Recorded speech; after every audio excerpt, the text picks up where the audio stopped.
projet Grainstick a une double vocation, je dirais. Il a une vocation à la fois de vulgarisation d'un certain nombre de technologies de pointe autour de la captation du geste, de la spatialisation, de la synthèse sonore, etc. Donc des outils et des technologies qui sont développés depuis des années à l'IRCAM et que l'on va pouvoir retrouver ici de manière synthétique autour d'une seule installation.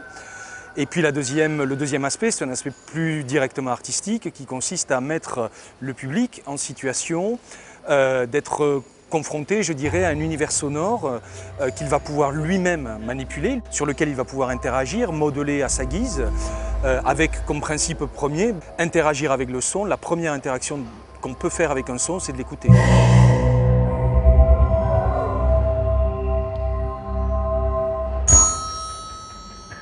Ce qui m'a interpellé et intéressé dans le projet, notamment dans la partie vidéo, c'était de considérer la projection non pas comme un moyen de représentation d'une image, mais comme la génération d'un espace, et notamment d'un espace visuel lumineux, qui avait comme caractéristique principale d'être organique.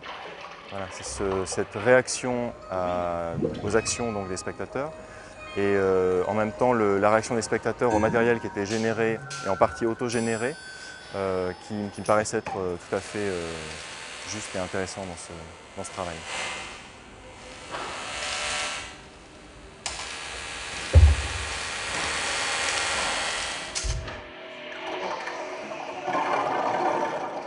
La pratique artistique aujourd'hui doit se nourrir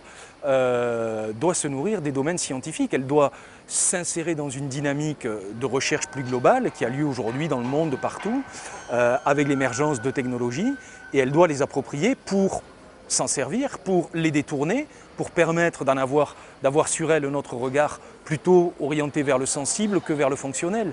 Donc je dirais que moi, ce que je trouve intéressant dans ce cadre-là, c'est justement la possibilité de s'inscrire dans une dynamique globale autour d'une pratique scientifique, mais d'avoir la liberté de création artistique pour développer un projet personnel.